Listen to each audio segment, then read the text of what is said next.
2 weeks. That's all the time Foogiano had before the feds snatched him right back. 5 years he sat down, kept his mouth shut, took that L like a soldier, and the second he touches free air, he changes his profile pic to Pooh Shiesty's mug. Shot and reposts an anti-snitching message everybody knew was aimed at one man only. Boom. Foogiano back in a cell. Montgomery Residential Reentry Facility. Federal inmate record leaking all over the timeline. And the internet ain't confused about who they pointing at. That's Big Goo-Wop. The same man who built 1017. The same man who signed this boy. The same. Man Foogiano just publicly disrespected on Instagram. The streets ain't calling it a coincidence, they calling it a phone call. Somebody dropping a dime. Somebody who didn't want his old artist outside running his mouth about what really went down behind closed doors at 1017. This is the second 1017 artist locked up in under a month, and both of them got beef with the same man. Uncle Murda said it. 50 Cent laughed about it. Freddie Gibbs mocked it. Boozy, Waka Flocka, Honeycomb Brazy, every legend with a platform logged on and said the same thing. That man snitched. Now Foogiano joining Pooh Shiesty on the inside while the boss sips ice water on his yacht like his hands clean. What happened to Foogiano ain't no parole violation, it's a message. And by the time this video's done, you'll know exactly who sent it and why. But first, we gotta go back because this situation been cooking since 2020. Foogiano, born Swami Khalil Brown, Greensboro, Georgia, July 4th, 1993.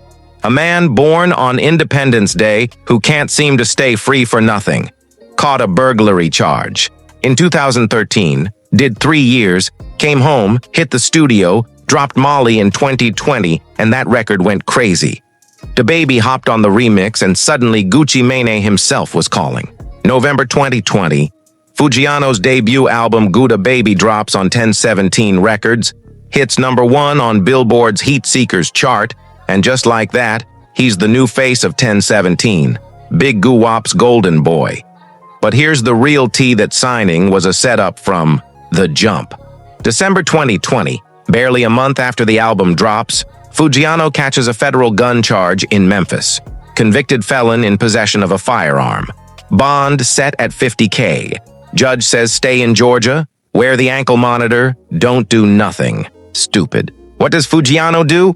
Burns the monitor off, goes on the run for 3 months, gets caught by federal agents in March 2021, and in May 2021 they hand him a 5-year sentence. Cell door slams, he gone. And while he's gone, things at 1017 get real ugly.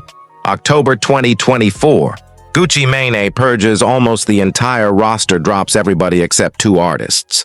The 2 he kept? Pooh Shiesty and Foogiano, both sitting in federal prison, both not making the label a single dollar. Now ask yourself, why keep them and drop everybody else? The streets don't call that loyalty. They call that control. Because when your only artists are locked up and depending on you for commissary money and legal support, that ain't a roster, that's leverage. And it gets darker. Foogiano's team been saying Gucci never sent that boy $1 the entire 5 years. Pooh Shiesty's team said the exact same thing. 2 of the hottest names on 1017, both behind bars, both broke, both being told the money is coming, and according to the streets, not a dollar ever arrived. Then January 10th, 2026, Dallas, Texas Pooh Shiesty comes home, and within months, allegedly, pulls up to a studio with 8 men, including his father and Memphis rapper Big 30, holds Gucci Mane and his people at gunpoint AK-style pistol to one man's temple, another choked near unconscious, and forces Gucci to sign a contract release, robbing him of Rolexes, jewelry, and cash. That's what's in the federal complaint. Now here's where the snitching allegations explode, because how did the feds get 9 defendants charged within weeks? That unsealed complaint reads like somebody sat down with the U.S. Attorney's Office for the Northern District of Texas and laid out every single detail: who was there, what was said, who set the meeting. And the only person walking free with that level of knowledge about every face in that room is Gucci Mane. Adam 22 from No Jumper went on record confirming the robbery rumors were true. And now the internet is split half saying Gucci is hip-hop's untouchable boogeyman who never snitched, The other half saying this man been suspect since he beat that murder case in 2005, since those Atlanta court documents surfaced, since he came home sober and married and became a whole suburban civilian. Two versions of Gucci Mane exist, the one from the streets and the one who became East Atlanta Santa. And then the boss does something nobody saw coming. Right after Pooh Shiesty's arrest, he drops a record called Crash Dummy and Fam. Listen to what he's actually saying on that track. He raps about going out like a crash dummy, still being signed to him after everything, feeling the pressure build when he walks in a room, and his artist plotting against him the whole time. Now stop. Rewind that. Does that sound like rap bars to you, or does that sound like a man building his case out loud? Because in the streets, telling people someone plotted on you is a warning. In a courtroom, telling a prosecutor someone plotted on you is testimony. Gucci Mane put that on a major label record, distributed worldwide, available for every prosecutor and juror to stream. That's not a diss track, that's a witness statement with a beat behind it. The internet exploded. Uncle Murda got on his podcast and said it straight. You can't be a gangster for 20+ years and suddenly start sounding like a civilian. He said he felt sorry for Pooh Shiesty, Big 30, and everyone Gucci misled people who were out here in the streets living that life while their boss apparently flipped. That's a New York legend speaking, not a blogger. Then 50 Cent logged on, and y'all already know how Fifth moves. He posted, laughed, shared every article. This man been waiting since 2009 when Gucci called him a snitch. Now the tables flipped, and 50 is eating good. Freddie Gibbs jumped in mocking Crash Dummy directly, said the bars sounded like active cooperation, said it sounded like a man constructing a case in real time. And the streets kept asking the same question nobody could answer. How does a man get robbed at gunpoint by 9 people, and within 4 weeks, all 9 of them are hit with federal indictments? That ain't an FBI investigation. That's somebody picking up a phone. But here's where it gets even wilder. April 21st, 2026, Foogiano walks out of federal prison. 5 years done. Producer Spiff posts the first pic, Foogiano flashing grills. Caption reads, "No more free food." No Jumper reposts it. Within an hour, it's everywhere. The 1017 chat is going crazy. Fans flooding the comments, rappers sliding in the DMs. It's a full celebration. That celebration lasted exactly 2 days. April 22nd, YouTube commentator C. Nash drops an alleged Instagram conversation from somebody close to Foogiano's team, and those messages set the entire internet on fire. The source said Foogiano is done with Gucci Mane. Done. The reason? Gucci never sent that boy a single dollar the whole 5 years he was locked. Not one. And Pooh Shiesty's people confirmed the same thing about their man. But then the source drops the most explosive part. Foogiano heard Crash Dummy and called it snitching. That's not a blogger's opinion. That's the man who just got home. Still signed to 1017, still depending on Gucci for distribution and everything attached to it, and within 24 hours of breathing free air, he's telling his people the boss is a rat. Then April 25th, Foogiano changes his Instagram profile picture, and this is where it gets shocking. He makes his face on the internet, Pooh Shiesty's Dallas federal mugshot, the kidnapping mugshot. The picture of the man currently sitting in a federal cell for allegedly robbing Gucci Mane. That's the image Foogiano put up for every fan, every label exec, every prosecutor, and every probation officer in America to see. April 26th, he reposts an anti-snitching message and adds his own caption, "You even after the grave." That ain't an Instagram caption. That's a blood oath. Loyalty to Pooh Shiesty beyond death, and a public declaration that Gucci Mane, the CEO, whose name is on his contract, is on the wrong side of the code. Then May 2026, less than 2 weeks after those posts, less than 3 weeks after walking out of prison, federal inmate record screenshots start flooding the timeline. Montgomery Residential Reentry Management Facility. Foogiano's name. Foogiano's BOP number. Foogiano's status back in federal custody. Reports say he traveled to Georgia to see his kids. Probation allegedly spotted pictures online and got concerned. That's the official story. He went to see the children he hadn't seen in 5 years. No new charges, no weapons, no monitor burned. Just a father going home to his babies. And now he's back behind that glass. .1 Foogiano gets out April 21st. .2 April 22nd, his team publicly accuses Gucci Mane of abandoning him in prison and calls Crash Dummy a snitching record. .3 April 25th, Pooh Shiesty's federal mugshot becomes his profile picture. .4 April 26th, he's reposting anti-rat vows of loyalty beyond the grave. .5 Less than 14 days later, he's back in federal custody for a supervised release violation that normally gets you a phone call from your PO. A warning. A stern letter. Not an immediate remand to a halfway house unless somebody made a call. And that's exactly what the streets are asking. Who made that call? Because federal probation officers don't sit around scrolling Instagram looking at rapper family photos, they've got hundreds of cases. They don't notice unless somebody notifies them. Unless somebody powerful, somebody connected, somebody with real juice picks up the phone and make sure that particular probation officer knows about that particular rapper's particular violation. So ask yourself who had the most motive to make that call after Foogiano publicly humiliated them on Instagram. Who had direct access to Foogiano's probation terms as his label head? Who has a documented pattern, according to the streets, of cooperating with federal authorities in the Pooh Shiesty case? Who just dropped a song hip-hop interpreted as live courtroom testimony? And it goes even deeper.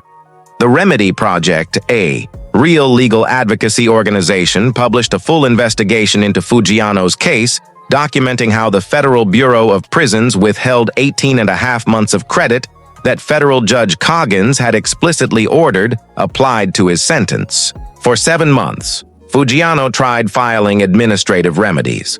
For 7 months, his case manager, unit counselor, warden, and regional office all blocked his paperwork, refused to sign his forms, opened his mail, copied his mail, and held correspondence from his own lawyers. Now ask yourself, who has the kind of federal connections to make that happen to a specific inmate?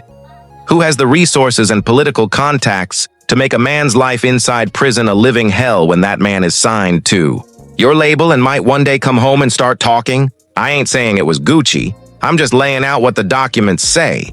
And here's what hits hardest after all that. After 18 months of stolen credits and a system seemingly stacked against him, Foogiano still walked out with his code intact, still loyal to Pooh Shiesty, still refusing to play the game. And what did that loyalty cost him? 14 days of freedom. That ain't bad luck. That's a pattern. That's a system. And the streets have been telling us exactly what kind of system it is. Gucci Mane artist Foogiano has been arrested again just 3 weeks after he was released from federal prison. And the moment the news hit the internet, everybody's acting surprised. Everybody's shocked. They're flabbergasted. Officially, authorities silent. Foogiano's team silent. Gucci Mane silent. Everybody buttoned up, but the streets are screaming. Every commentator, every rapper, every podcaster who weighed in landed on the same verdict. This don't smell right. This ain't a coincidence. This is a message. And the legends are logging on one by one to make sure everybody hears it. Uncle.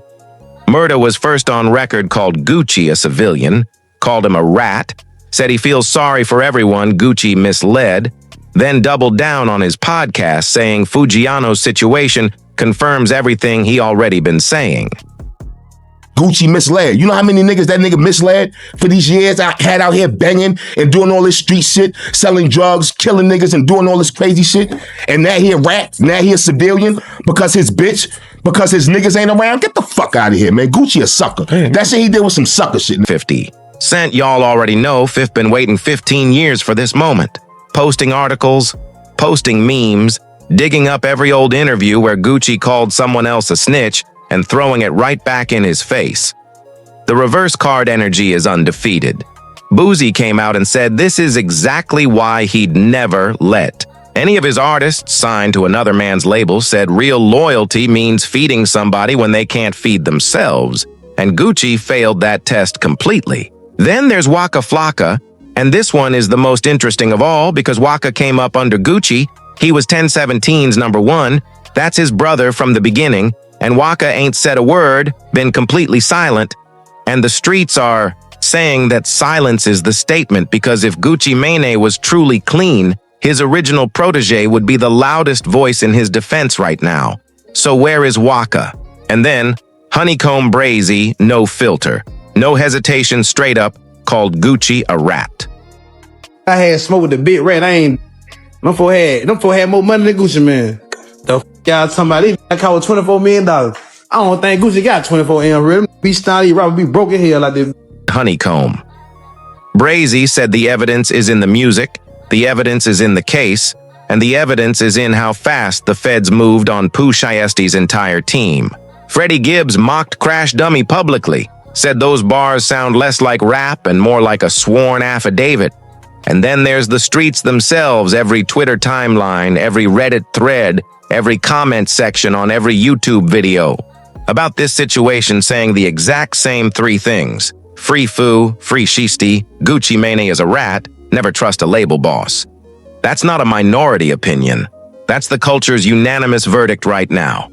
Now zoom out, because the bigger picture is even darker. Pooh Shiesty's federal case is actively moving through court, kidnapping and conspiracy charges. His father posted a $250K bond and got remanded back. Big 30 on a $100K bond with house arrest. Real people facing real decades. Foogiano's situation still unfolding with no official statement from anyone. And 1017 Records, the label Gucci Mane spent 15 years building into one of Atlanta's most powerful names, is in complete shambles. He purged the roster down to 2 artists in October 2024. One is sitting in a Dallas federal facility facing kidnapping charges. The other got snatched back into custody 2 weeks after coming home. 0 active artists. After all the hits, all the summers, all the careers launched out of that building 0. Gucci got his wife, his kids, his sober Miami life, and according to the streets, he's done. Done with the drama, done with babysitting young rappers who can't stay out of trouble. And if he had to make a phone call or two to keep old problems locked up and away from microphones, well, that's the cost of protecting his new chapter. That's the theory. I'm just reporting what's out here. Y'all draw your own conclusions. But let me leave you with the real lesson, because hip-hop is in a deeply uncomfortable place right now.